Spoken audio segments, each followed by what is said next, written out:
الله انظر حالنا يا حبيب الله اسمع حالنا إنني في بحر. پروگرام میں ایک بار پھر خوش آمدید ناظرین. پروگرام آپ دیکھ رہے ہیں خواتین ٹائم عظمیٰ زیدی کے ساتھ، اور خواتین ٹائم میں آج ہم استقبال رمضان کے حوالے سے گفتگو کرنے کی کوشش کر رہے ہیں. اور بریک پر جانے سے پہلے میں نے پروفیسر صاحبہ سے یہ جاننے کی کوشش کی تھی، یہ سوال کیا تھا کہ عبادات کے لیے وقت نکالنا جو ہے وہ خواتین اس بارے میں کیوں گلا کرتی ہیں، کیوں شکوہ کرتی ہیں کہ دیگر مصروفیات میں سے ہم وقت کس طرح نکالیں. پروفیسر صاحبہ کیا کہیں گے اس بارے میں؟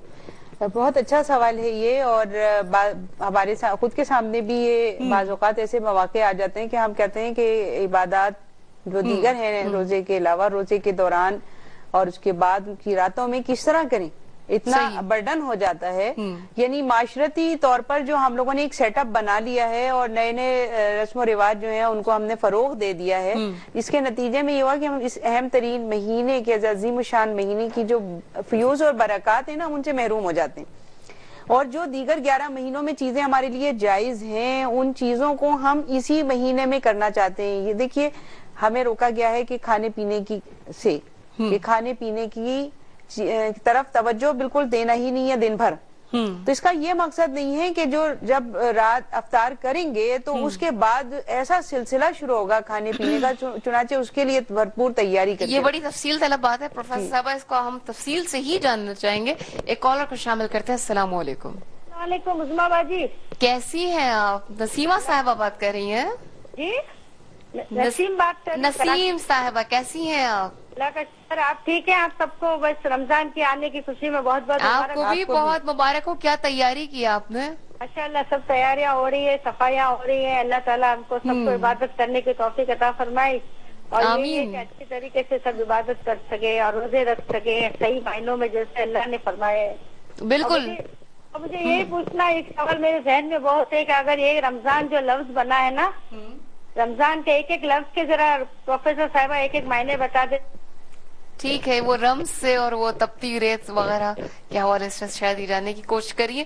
کال کرنے کا بہت شکریہ. پروفیسر صاحبہ، آپ بتا رہی تھی کہ ہم نے اپنا سیٹ اپ ایسا کر لیا ہے، اپنے آپ کو اتنے چیزوں میں مقید کر لیا ہے کہ ہم اس چیزوں سے نکلتے نہیں ہیں. ایک تو یہ کہ رمضان رشیدہ صاحبہ کو بھی بہت بہت مبارکباد، اور تمام خواتین کو بھی. اور یہ کہ رمضان کا مہینہ کیا ہے کہ بہت ہی زیادہ سخت اور گرم مہینہ، لیکن یہ نام شروع سے چلا آ رہا ہے عربوں میں، اور اس کے بعد اسی مہینے کو اللہ تبارک و تعالیٰ نے جو ہے وہ یہ اہم ترین مہینہ بنایا.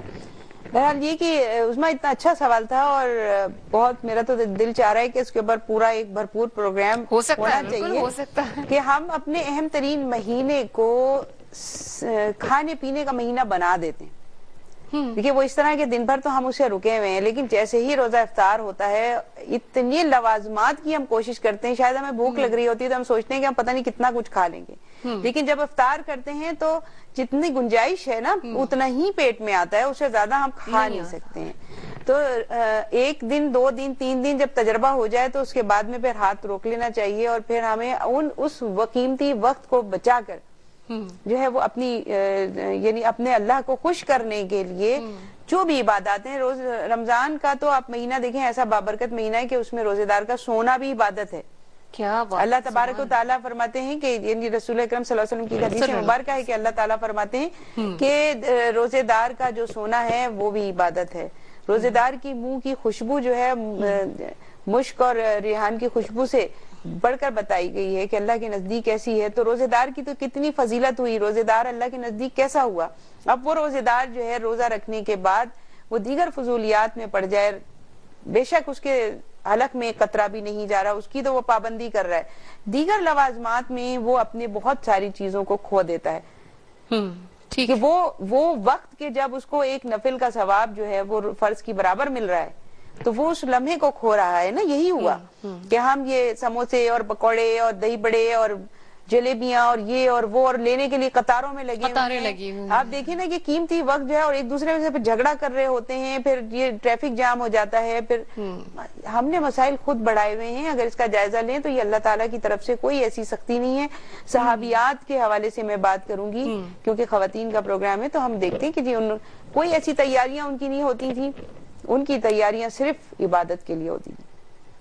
کہ آخری عشرے میں رسول اکرم صلی اللہ علیہ وسلم کمر کس لیا کرتے تھے. حضرت عائشہ رضی اللہ تعالیٰ عنہا سے ہمیں یہی پتا چلتا ہے کہ مشقت کرنی ہے عبادت کے لیے. تو ہمیں کہاں پتا چلتا ہے کہ صحابیات جو ہیں وہ بھی کچھ یقیناً کھاتے پیتے تو ہوں گے نا, وہ لوگ کیا کھانے پینے سے رک جاتے ہوں گے, معقولات اور مشروبات کا اہتمام کرتے ہوں گے, مگر اس طرح سے نہیں کہ اپنی ہم پوری جو ہے نا اس کو فنا کر لیں, اور پھر گرمی کے موقع پر آپ اپنے روزے کو خراب کرنا, یعنی اس میں کچن میں کھڑے ہو کے, تو یہ اس کو اتنا ٹائم دیں. توازن سے میں کہتی ہوں چلنا چاہیے, یہ بہت اچھی بات آپ نے کہی. توازن سے چلنا چاہیے. نہ میں یہ کہہ رہی ہوں کہ کچھ بھی نہ کریں, اور نہ میں یہ کہہ رہی ہوں کہ جی ایکسٹریم پر پہنچ جائیں اور اتنا کچھ ہو. اگر آپ توازن سے چلیں گے تو خود بھی روزہ اچھے سے کھولیں گے, دوسروں کو افطار بھی کرانے کی کوشش کریں گے.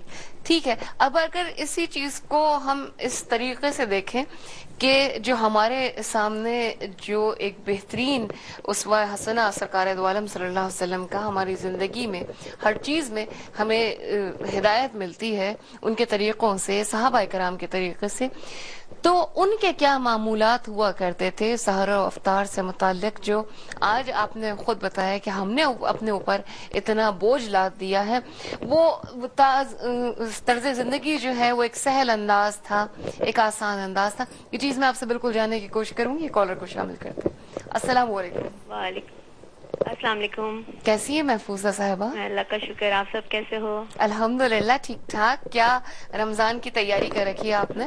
بس رمضان کی تیاری تو ایسی ہے کہ بس سمجھ لیں کہ اتنی خوشی ہے کہ پورا سال اتنی انتظار رہتا ہے, اور جب یہ مہینہ آتا ہے تو ایسا لگتا ہے کہ شاید دنیا کی ایسی کوئی خوشی زندگی میں دیکھی نہیں. واہ واہ واہ واہ. اور دوسری بات میں آپ لوگ سے یہ شیئر کرنا چاہوں گی کہ آپ کا بہت اچھا ٹاپک چل رہا ہے, اور یہ اسکالر صاحبہ بہت اچھا بتا رہی ہیں. لیکن ہم واقعی انسان جو عورتیں زیادہ تر, ہم رمضان آنے سے پہلے 4 دن پہلے اور رمضان کے آخری چاند تک رات تک ہم یہی سوچتے ہیں سحری افطاری کی تیاری اور سحری کھانا کیا ہے. اس کے علاوہ عبادت ہوتی ضرور ہے, لیکن ویسی عبادت نہیں ہوتی جس طرح کی ہم افطاری اور سحری کی تیاری کرتے ہیں. تو ہمیں سحری اور افطاری کی بجائے عبادت میں اتنا طاقت لانی چاہیے کہ. اچھی بات کی, بہت اچھی بات کی. کال کرنے کا بہت بہت شکریہ. اور جیسے محفوظہ صاحبہ نے یہاں پر اپنے خیالات کا اظہار کیا, میرا خیال ہے اب ہر خاتون کو جاگ جانا چاہیے کہ بے شک آپ ہر سال جو ہے سحر افطار کی تیاری کرتی ہیں, لیکن اس کا خاطر خواہ آپ کی زندگی پہ کتنا فرق پڑا ہے. اور اگر اسی چیز کو اپنی توجہ کو جو ہے وہ موڑ لیں گی اللہ کی جانب, تو کیا انعامات ہوں گے؟ عثمہ, ایک بات میں کہوں گی کہ آپ نے جو بات کہی ہے کہ خواتین کو جاگ جانا چاہیے, خواتین تو جاگی بھی ہیں, اور وہ یہ بھی سوچتی ہیں کہ کیا مشکل ہے, یہ ہم پورا دن جو ہے کچن میں گزارنا پڑتا ہے. میں تو اس پروگرام کے توسط سے مرد حضرات سے درخواست کروں گی کہ وہ اپنی فرمائشیں اور اپنی جو مطالبات ہیں نا کہ جی یہ 4 چیزیں اگر نہیں ہیں تو میں روزہ کیسا یہ پھیکا پھیکا لگ رہا ہے, تو ان کو چاہیے کہ وہ اپنے مطالبات اور اپنی فرمائشیں جو ہے نا مؤخر کر دیں. عید کے بعد وہ فرمائشیں ساری پوری کروا لیں, لیکن رمضانوں میں اپنے گھر کی خواتین کو